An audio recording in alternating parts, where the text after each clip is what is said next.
Edward, welcome to the show. Thank you very much. I want to start by talking about your book, Youthquake. So the subtitle is Why African Demography Matters.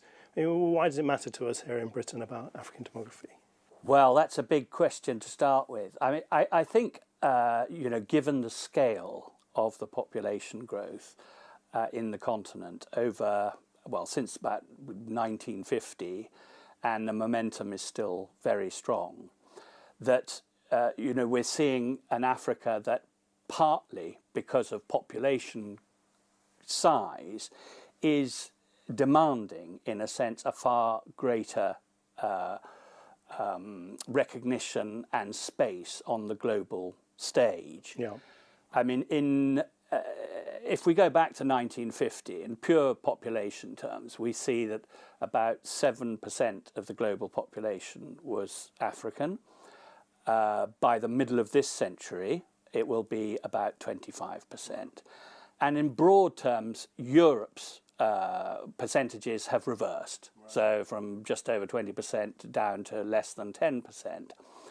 And the whole ethos of Africa Research Institute in general was about shining a light on interesting stuff going on within the continent, people with good ideas, people solving problems often with a minimum of resources, and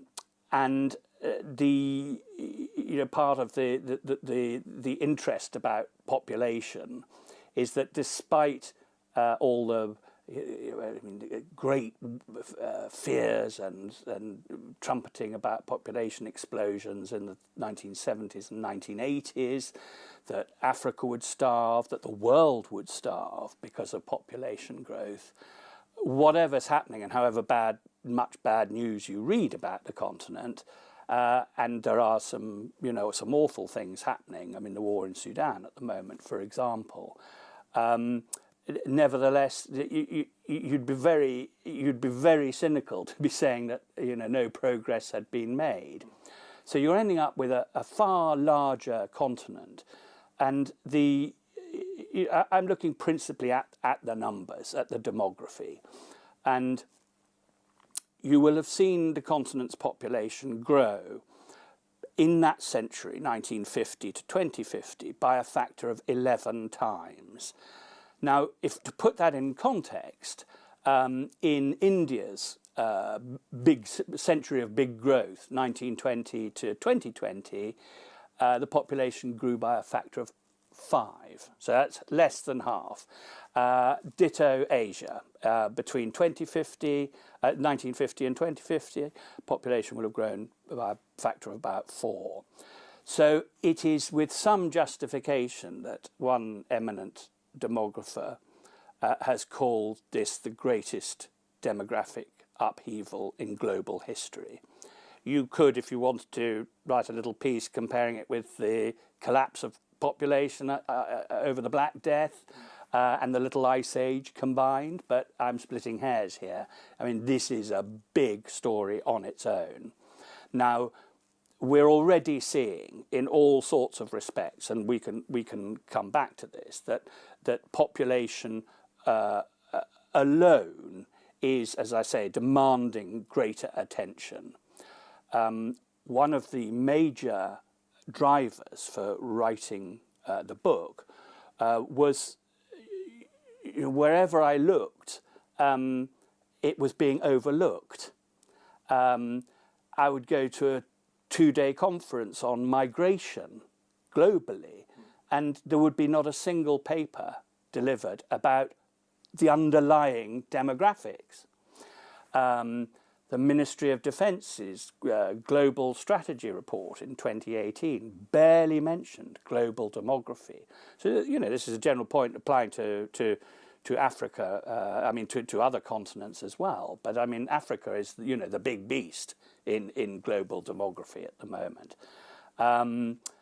As in, what's going on there is the biggest change that is going on. So slowly we are getting to a realization that Africa, in the outside world, Africa relations by countries and continents outside, need to change really quite rapidly. China has for 30 years now forged a very proactive path of developing relations with African countries. In Eastern Africa in particular, Gulf countries are now the largest investors already and playing, inverted commas, politically in all those countries. So, what happens politically now in Somalia, for example, is decided as much in the Gulf as anywhere. Right. Turkey, a very big player in Eastern Africa as well, and actually in the case of Somalia, a crucial player, also Libya. So this is one aspect of why it is important. Geopolitics are changing at a rapid rate, and it was symptomatic of the fact that some people are tumbling, not as many as should, but tumbling to the increased geopolitical significance of the continent when the Ukraine war broke out, because actually suddenly, Africa has 50-something votes in the UN, and there was quite a division as to, who was going to support which side. Russia has a long history of engagement in Africa, and in the last 5-10 years has, in a military sense, at any rate, made itself available again, and is present in an increasing number of countries, particularly in the Sahel region. So geopolitics is one factor why this matters, but also global trade patterns, climate change. Africa is starved of power. How this is being addressed? How do we get to the stage of gearing up power? Because there is no real the sort of economic liftoff that many countries are seeking and require isn't possible on the low levels of power that they're generating. And yet a lot of external bodies have now banned the funding of fossil fuel projects. Meanwhile, China is building 50 coal-fired plants or whatever it is this year alone. So this has to be thought of, because 1/5 of the global landmass is Africa, and at the moment it is being constrained by sort of climate change orthodoxy, or whatever you want to call it. So trade patterns, climate change, these are, but its size will affect almost anything you can think of. This is where I come to at the end of the book, and I'm not prescriptive in the book. It's a handbook of looking at the data and looking at what might happen. But let's think of some little things. 85% of French speakers by 2050 will be African French speakers. The future of the Anglican Church may well lie in Africa. These are the sort of things. Sport, we're all aware of the amazing impact of African sportsmen, particularly in football, soccer. So that's already happening. Fashion, Africa is starting to, African designers and so forth, especially from countries like Senegal, Nigeria, are starting to become more globally recognized. So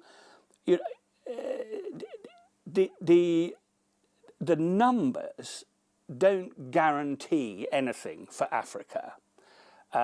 Power doesn't necessarily come with numbers. If we think of the size of China, right up to,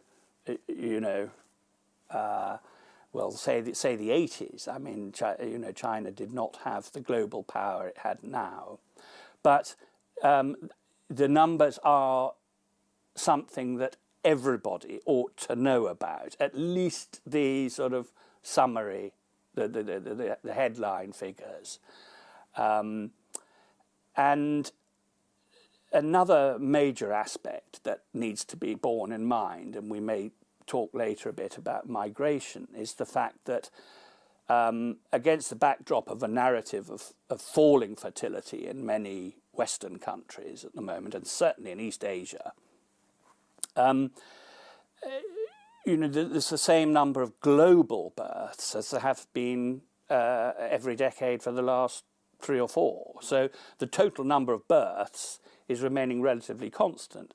Now, by the middle of the century, 40% of global births will be African. Really? And already by then, 1/3 of the global working age population, in the context of this constant search for labour or workers or whatever, 1/3 of the global working age population will be African. So now these are figures that matter. If you're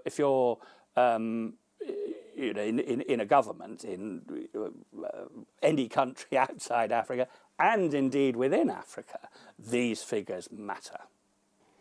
Why do you think it is that so many of almost all of the Western developed nations have birth rates problems, but a lot of African nations are very much the opposite and bucking the trend on that? Well,